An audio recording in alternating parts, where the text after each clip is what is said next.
Hi hello welcome to our channel. నేను మీ astro numerologist Nivas Valmiki. ఈ రోజు వీడియోలో టాపిక్ ఏంటంటే బర్త్ వైబ్రేషన్, జన్మ వైబ్రేషన్. బర్త్ వైబ్రేషన్, దీన్ని జన్మ వైబ్రేషన్ అని తెలుగులో అంటాం. ఈ జన్మ వైబ్రేషన్ ఏమిటి, అసలు ఇది మనకి ఎందుకు ఉపయోగపడుతుంది అనే అంశాలని చూద్దామండి. మొదటగా అసలు జన్మ వైబ్రేషన్ అంటే ఏంటి అంటే, ఈ యొక్క సృష్టిలో ప్రతి జననానికి ఒక వైబ్రేషన్ ఉంటుంది. అంటే ఇక్కడ మనకి భూమి మీద ఒక వస్తువు కదలాలన్నా, ఒక వస్తువు పైనుంచి కిందికి రావాలన్నా ఒక రకమైన కంపనాలు ఉంటాయి అన్నమాట ఆ వస్తువుకు సంబంధించి. ఎందుకంటే ఈ భూమి మీద ఉన్నది మొత్తం అంతరిక్షంలో మనకి ఎయిర్ తో కూడింది కాబట్టి ఆ వచ్చే వస్తువు యొక్క బరువును బట్టి, వాల్యూమ్ను బట్టి మనకి కంపనాలు ఉంటూ ఉంటాయి. వాటినే వైబ్రేషన్స్ అంటారు. మరి పైనుంచి ఒక హెలికాప్టర్ పడింది, ఒక వైబ్రేషన్ ఉంటుంది. లేదా ఒక చెట్టు పడింది, ఒక వైబ్రేషన్ ఉంటుంది. ఒక చిన్న పండు పడింది, ఒక వైబ్రేషన్ ఉంటుంది. అలాగే తల్లి గర్భంలో నుంచి శిశువు భూమి మీదకి పడినప్పుడు ఒక వైబ్రేషన్ అనేది ఖచ్చితంగా ఉంటుంది. దానినే ఆ యొక్క గర్భం నుండి బయటికి రావటం అంటే జన్మ ఎత్తటం, జననం. కాబట్టి దాన్నే జన్మ వైబ్రేషన్ లేదా బర్త్ వైబ్రేషన్ అంటారు. ఇది రెండు పార్ట్స్ గా ఉంటుంది. ఒక పార్ట్ ఏంటంటే దీంట్లో ఇండెక్స్, రెండో పార్ట్ ఏంటంటే ఆర్పి. మనం ప్రీవియస్ వీడియోల్లో ఆర్పి అంటే చెప్పుకున్నాం. దాన్ని ఒక రెండు వాక్యాల్లో ఇక్కడ ముగించేస్తాను. ఆర్పి అంటే రూలింగ్ ప్లానెట్, అంటే రూలింగ్ మూల గ్రహము. అంటే ఏదైనా ఒక శిశువు జన్మించినప్పుడు ఈ అంతరిక్షంలోని కోటాను కోట్ల గ్రహాలలో ఒక 7 గ్రహాలు ఆ శిశువు జన్మించిన ఆ పాయింట్ కి సరౌండింగ్ లో ఉంటాయి. ఆ సరౌండింగ్ లో ఉండేటువంటి ఆ 7 గ్రహాలని ఆ జన్మించిన శిశువు యొక్క రూలింగ్ మూల గ్రహాలు అంటారు. ఇవి దేన్ని బట్టి నిర్ధారించబడతాయి అంటే ఆ ప్లేస్, శిశువు జన్మించిన ప్లేస్ యొక్క లాటిట్యూడ్, లాంగిట్యూడ్ ను బట్టి ఆ యొక్క రూలింగ్ గ్రహాలు అనేవి నిర్ణయించబడతాయి. ఆ 7 రూలింగ్ గ్రహాలు ఏమిటి? ఆ శిశువు జన్మించిన శిశువు యొక్క లగ్నం యొక్క sub lord, sub lord, star lord, sign lord, ఆ శిశువు రాశి యొక్క స్టార్ లార్డు, సైన్ లార్డు, ఆ శిశువు జన్మించిన రోజు యొక్క డే లార్డు. ఈ 5 రూలింగ్ గ్రహాల యొక్క టోటల్ ఒక సింగిల్ చేస్తే ఆ వచ్చే గ్రహాన్నే రూలింగ్ మూల గ్రహము లేదా రూలింగ్ ప్లానెట్ అంటారు. ఇలా వచ్చింది. ఇది ప్రీవియస్ వీడియోలో చాలా వివరంగా చెప్పుకున్నాం. అందుకే ఇక్కడ బ్రీఫ్ గా చెప్పి వదిలేస్తున్నాను. ఇక రెండో పార్ట్ ఇండెక్స్ ఏంటి? ఇండెక్స్. ఈ ఇండెక్స్ కి ఫార్ములా ఏంటంటే సైన్ ఆర్ లగ్నం. సైన్ ఆర్ లగ్నం అంటే రాశి ఆర్ లగ్నం. దీన్ని మనం ఆర్ అనేది అర్థం, కానీ మనం వాడుకలో బై అని చదువుతాం. రాశి బై లగ్నం అంటే రాశి లేదా లగ్నం. ఈ రెండు అంశాలు మనకి తెలియాలి. ఇక్కడ ఈ రాశి లగ్నం రెండు కూడా, రాశి వచ్చేసరికి వీరికి రోజు మొత్తం ఒకే రాశి ఉంటుంది. అలాగే లగ్నం వచ్చేసరికి 2 గంటలకు ఒకసారి మారేది. అంటే ఇది సింపుల్ గా సెకండ్ లో మారేదేం కాదు. కాబట్టి ఇండెక్స్ విషయంలో పెద్దగా మనం కంగారు పడాల్సిన అవసరం లేదు. కానీ ఆర్పి విషయంలోనే మనం ఎక్కువ కేర్ తీసుకోవాల్సి ఉంటుంది. కాబట్టి ఎవరైనా ఒక శిశువు యొక్క జననం గురించి వారి యొక్క date of birth, time of birth, place of birth ఇచ్చినప్పుడు ఆ టైమ్ ఆఫ్ బర్త్ కరెక్ట్ అయి ఉండటానికి ఎక్కువ ఛాన్సెస్ లేవు. ఎందుకు లేవు అనేది బీటీఆర్ అనే ఒక వీడియోలో నేను మీకు చెప్తాను. ఉండవు, అంటే సెకండ్స్ లో డిఫరెన్స్ ఉంటుంది ఆల్మోస్ట్. అయితే దానిని మనం బీటీఆర్ చేసుకోవాలి, బర్త్ టైమ్ రెక్టిఫికేషన్ చేసుకోవాలి. అలా చేసుకొని పర్టికులర్ టైం తీసుకున్న తర్వాత మాత్రమే ఈ యొక్క ఇతని యొక్క రాశి చక్రాన్ని వేసుకొని అప్పుడు రాశి లగ్నం అలాగే రూలింగ్ గ్రహాలు, రూలింగ్ మూల గ్రహం అనేది నిర్ణయించాలి. ఇది మాత్రం ఖచ్చితంగా గుర్తుంచుకోవాల్సినటువంటి విషయం. సరే, ఇంత కేర్ తీసుకున్నాము అనుకుందాం, ఇంత కేర్ తీసుకునే న్యూమరాలజిస్టే మీకు ఇచ్చారు అనుకుందాం. ఇప్పుడు ఆ యొక్క జన్మ వైబ్రేషన్ ని మన దైనందిక జీవితంలో అది మనకి ఎలా హెల్ప్ అవుద్ది, ఎలా మన యొక్క గ్రోత్ పెంచిద్ది అనే విషయాలు చూద్దామండి. ఇప్పుడు ఉదాహరణకి ఒక పర్సన్ యొక్క బర్త్ వైబ్రేషన్ లో ఇండెక్స్ 5/6 అనుకోండి, ఆర్టీ 3 అనుకోండి. ఇది పుట్టగానే వచ్చేది, ఇక అది ఫిక్స్డ్.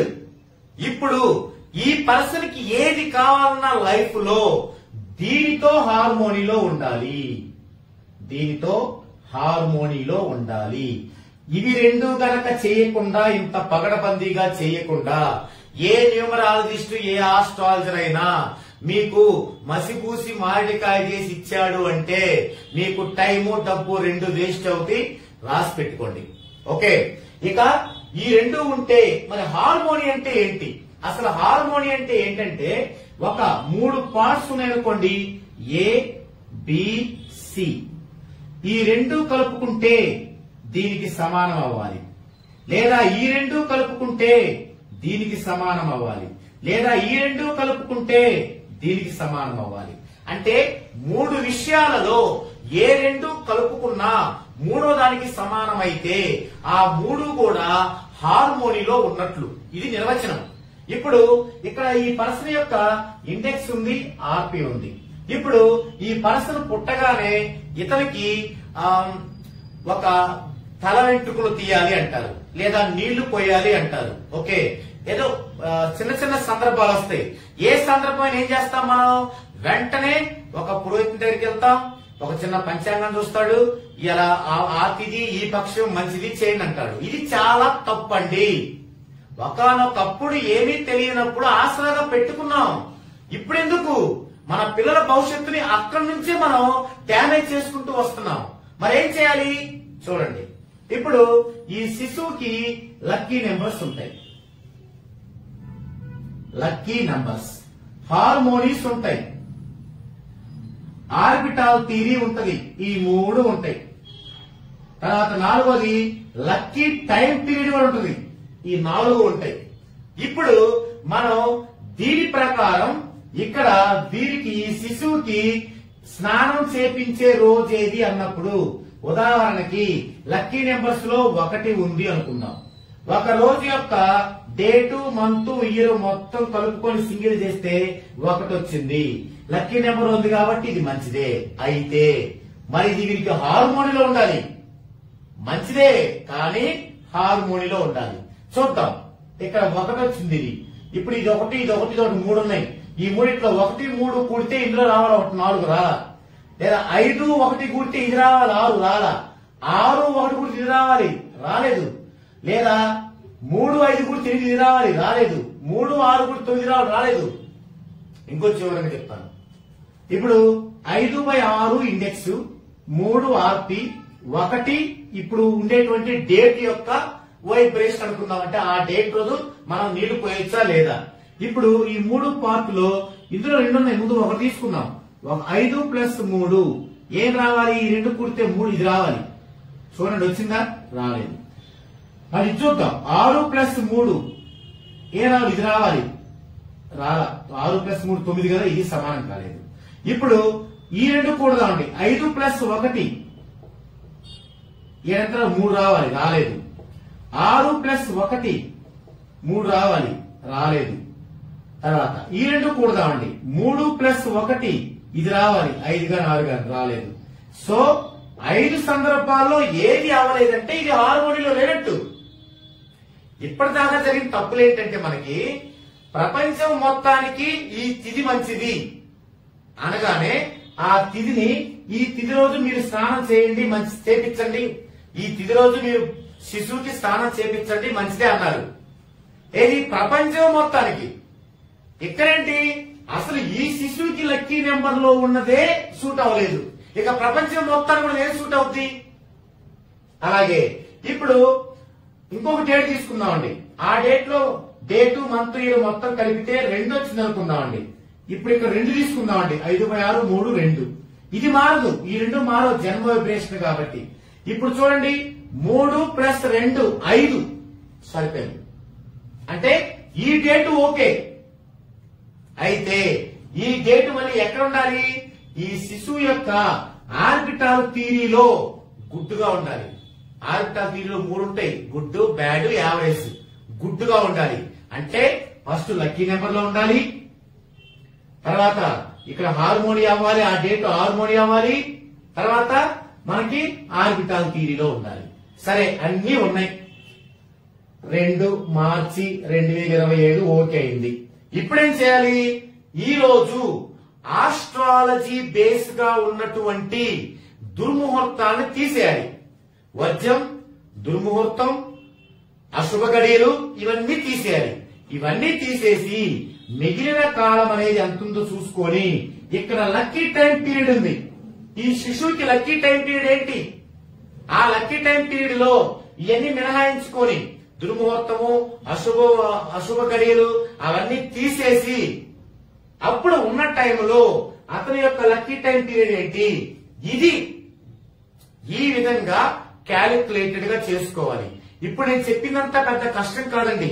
మీ శిశువుకి జన్మించగానే 14 డైమెన్షన్స్ తో పర్ఫెక్ట్ గా గనక చార్ట్ వేసి ఆ చార్ట్ లో ఎన్ని వస్తాయి మీకు లక్కీ నెంబర్స్, హార్మోనిస్ అన్ని వస్తాయి. ఆ చార్ట్ వేయించుకుంటే మేము మీకు ఎప్పటికెప్పుడు సలహా అందిస్తుంటాం. ఎందుకు? ఆ చార్ట్ లో అన్ని విషయాలు ఉంటాయి కాబట్టి మీరు ఏమంటే బాబుకి ఎప్పుడు స్నానం చేసి అడిగారనుకోండి, మిమ్మల్ని మేము అడుగుతాం, మీరే చెప్తారు. 2 నిమిషాల్లో మీకు ఆ డేట్ ఇస్తాం. మీరు ఆ డేట్ టైం ఎక్కడ తీసుకెళ్ళినా అది అశుభ గడియగా ఉండేదానికి వీలే లేదు. ఎందుకు?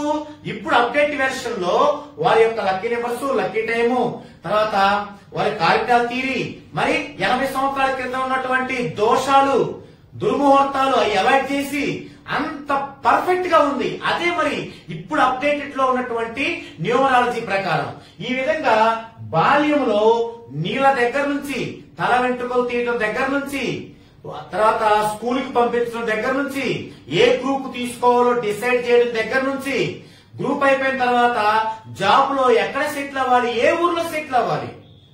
ఇప్పుడు బీటెక్ చేశారు, ముంబైలో సెటిల్ అవ్వాలా, హైదరాబాద్ లో సెటిల్ అవ్వాలా? ఒక్కొక్కరికి హైదరాబాద్ ర్యాంక్ ఉంటుంది, కంపాటబిలిటీ ఉండదు. అప్పుడు ఖచ్చితంగా ముంబై వెళ్తేనే మంచి లైఫ్ ఉంటుంది. ఇది చెప్పేది కూడా మీకున్న చార్టే. ఆ తర్వాత ముఖ్యమైనది లైఫ్ లో మ్యారేజ్. మ్యారేజ్ ఎలా చేసుకోవాలి, లైఫ్ పార్ట్నర్ ఏ సైడ్ నుంచి రావాలి, అసలు మ్యారేజ్ పెళ్లి చేసుకోవచ్చా, లేదా లవ్ మ్యారేజ్ చేసుకోవచ్చా, లేదా పెద్దలు కుదిర్చిందే చేసుకోవాలా, ఇలా ప్రతి ఒక్కటి తెలియాలంటే మీకు ఆ బేస్ గా ఉన్నటువంటి ఈ యొక్క మినిమం వారి యొక్క ఆ బేసిక్ వాల్యూస్ అనేది ఉన్నటువంటి ఆ చార్ట్ మీ దగ్గర ఉండాలి. మీరు అది వదిలేసి మన 80-90 సంవత్సరాల క్రితం ఉన్న విషయంలోకి వెళ్ళామనుకోండి, అక్కడ నష్టపోయేది ఎవరు? మొదట మీ సంతానం, తర్వాత మీరు. ఎందుకంటే వారు నష్టపోతే ఆ పేరు మీకే కదా అనుభవించాల్సింది. సో జన్మ వైబ్రేషన్ అనేది ఎంత వాల్యూ కలిగింది. అలాగే ఆ జన్మ వైబ్రేషన్ ప్రకారం లైఫ్ పార్ట్నర్ డిసైడ్ చేసుకుంటాం. ఆ జన్మ వైబ్రేషన్ ప్రకారం మీరు మ్యారేజ్ డేట్ ఫిక్స్ చేసుకుంటాం. ఇప్పుడు ఎందుకండి చాలా మంది మీరు తిరుపతి కానీ శ్రీకాళహస్తి చూడండి, అసలు గుంపులుగా వెళ్లి దేవుడి పెళ్లి జరిపిస్తా ఉంటారు. దేవుడి పెళ్లి అంటే ఏంటి? పునర్వివాహం, రీమ్యారేజ్. ఎందుకు జరుగుతున్నాయి? ఈ ఆస్ట్రాలజీ బేసిస్ లో తలా తోక లేకుండా పెట్టుకున్న మ్యారేజ్ డేట్ల వల్లే కదా మనం ఇంత ఇబ్బంది పడుతుంది. ఇంత అప్డేటెడ్ వెర్షన్ మన దగ్గర ఉన్నప్పుడు కూడా, ఇంత సైంటిఫిక్ గా మనం జర్నీ చేస్తున్నప్పుడు కూడా ఎందుకు మనం అలా ఉండాలి? కాబట్టి మనం ఇప్పటికైనా సరే ఒక స్పృహలో మేల్కొని మన లైఫ్ అంటే ఓకే, ఇక మన పిల్లల లైఫ్ ఏంటి, మన పిల్లల యొక్క రేపటి భవిష్యత్తు ఏంటి. మీరు ఒక 50 కోట్లు సంపాదించారండి, మీ పిల్లాడి యొక్క జాతకం పర్ఫెక్ట్ గా రావట్లేదు, మంచి పాజిటివ్ లో లేడు, ఆ 50 కోట్లు ఎంతకాలం ఉంటాయి? వారికి మాయడం సంవత్సరం ఉంటాయి. తర్వాత పరిస్థితి ఏంటి? డబ్బు కాదండి, డబ్బు కంటే విలువైంది వారి యొక్క టైము. ఆ టైం మేనేజ్మెంట్ లో వాటిని మనం ఎలా తీసుకెళ్తున్నాము, వాటికి సరైన సమాధానమే ఇప్పుడు ఉన్నటువంటి అన్ని విషయాల కల్లా ఒక న్యూమరాలజీ అనేది సైంటిఫిక్ వెర్షన్ లో ఎలాంటి ఇబ్బంది లేకుండా ఒక సైంటిఫిక్ వెర్షన్ లో మీ పిల్లల భవిష్యత్తుని ప్రణాళికబద్ధంగా తీసుకెళ్లడానికి సరిగ్గా దోహదపడుతుంది. అందులో చాలా ముఖ్యమైనది జన్మ వైబ్రేషన్. మరి ఈ జన్మ వైబ్రేషన్ కనుక్కోకుండా మీరు వెళ్ళగానే టకటక మీ యొక్క నేమ్ కరెక్షన్ చేస్తున్నారా? మీరు ఓకే నేమ్ కరెక్షన్ చేశారు కదా అని చెప్పేసి వారి మాయలో పడి కొంతకాలం టైం వేస్ట్ చేసుకుంటున్నారా? మళ్ళీ నేమ్ కరెక్షన్ కోసం వస్తున్నారా? మరి ఈ మధ్యలో టైం ఎవరు ఇస్తారండి? నష్టమైన టైం ఎక్కడి నుంచి వస్తుంది? అందుకే ఒక పర్ఫెక్ట్ గా ఉండటం కోసం ఎంతో మంది మన కస్టమర్స్ అడిగిన పిమ్మటనే ఈ యొక్క 14 డైమెన్షన్స్ న్యూమరాలజీ ఛానల్ పెట్టింది. ఎందుకంటే ప్రతి ఒక్కరికి బిజినెస్ అవసరమే, మాకు అవసరమే, కానీ ఒక సెల్ఫ్ సాటిస్ఫాక్షన్ ఉండాలి కదా. అది బిజినెస్ అయినప్పటికీ కూడా అది ఎక్కువ మందికి ఉపయోగపడాలి, ఎక్కువ మంది ఫ్యూచర్ కి అది ఒక ఆశయ దీపం కావాలి. మనకున్న విద్యని వారికి ఇచ్చి వారి యొక్క అభివృద్ధికి అది తోడ్పడేలాగా ఎలా చేయాలి అన్న ఆలోచనకి ప్రతిరూపమే ఈ 14 డైమెన్షన్స్ న్యూమరాలజీ ఛానల్. ఇది మన ఛానల్, మీ ఛానల్. గుర్తుపెట్టుకోండి, సబ్స్క్రైబ్ చేయండి. మీ యొక్క స్నేహితులతో బంధువులతో సబ్స్క్రైబ్ చేయించండి. ప్రతి ఒక్కరితో కూడా సబ్స్క్రైబ్ తో పాటుగా లైక్ చేయించడం కానీ షేర్ చేయించడం కానీ మర్చిపోవద్దు. ఎందుకంటే ఇది మీ ఛానల్. రేపు మీకు ఏదైనా ఒక టాపిక్ కావాలి, నేను దీనిలో మీకు వివరించగలుగుతాను సైంటిఫిక్ గా. మీకు అది ఎడ్యుకేట్ అవడం వల్ల మీ టైం వృధా అవ్వదు. ఇప్పుడలా చూడండి, మీకు ఈ యొక్క టాపిక్స్ మీకు తెలియడం వల్ల మీరు ఇంతకు ముందు చేసిన తప్పు చేయలేరు. ఎవరి దగ్గరికి వెళ్తే వాళ్ళ దగ్గరికి వెళ్ళి నేమ్ కరెక్షన్ చేయించుకొని బాగుందని రిలాక్స్ అవ్వలేదు. అది ఎలాంటిది? ఇంతకు ముందు కనుక మనం టెంపుల్ కి వెళ్లి దండం పెట్టుకొని కొబ్బరికాయ కొట్టి నేను బాగున్నానని చెప్పి కూర్చుంటే ఎలా ఉంటుంది? ఒక షుగర్ వచ్చిన పేషెంట్ నాకేం లేదు అని చెప్పేసి తీపి తింటూ బాగా కార్బోహైడ్రేట్స్ తింటూ కూర్చుంటే ఎలా ఉంటుంది? షుగర్ పెరిగి HbA1c బాగా పెరిగిపోయి చచ్చిపోతాడు. అలాగే టెంపుల్కి వెళ్ళిన ఒక వ్యక్తి నాకు బాగుందని చెప్పేసి కూర్చుంటే చాలా కాలానికి అతనికి భరింపలేనంత ఆపదలు వచ్చేసి తలమునకలు అయిపోయేలాగా చచ్చిపోయే పరిస్థితికి వస్తాడు. అదే తప్పు మనము చేద్దామా? అవసరం లేదు. అందుకే మీ అందరూ ఎడ్యుకేట్ అవ్వడానికి ఈ యొక్క సబ్జెక్ట్ ని మీ ఇంట్లో ప్రతి ఒక్కరికి చేరడమే నా ఉద్దేశం. కాబట్టి ఈ ఛానల్ యొక్క ఉద్దేశం కూడా అదే. కాబట్టి దయచేసి మీరు సబ్స్క్రైబ్ చేసుకోవటమే కాకుండా ప్రతి వీడియోని మీరు లైక్ చేస్తేనే ఎక్కువ మందికి వెళ్ళేది. ఈ సమాచారం మనం ఎక్కువ మందికి ఇవ్వాలి. ఎక్కువ మంది యొక్క వాళ్ళ కళ్ళల్లో ఆ యొక్క సంతోషాన్ని మనం చూసినప్పుడే నేను ఇంతగా శ్రమ పడుతున్నటువంటి ఈ యొక్క శ్రమకి ఒక అర్థం ఉంటుంది. మీరు అలా చేస్తారని ఆశిస్తున్నాను. ఇది ఈ వీడియోలో జన్మ వైబ్రేషన్ గురించి వివరణ. మరో వీడియోలో మరో టాపిక్ తో మరలా కలుద్దామండి.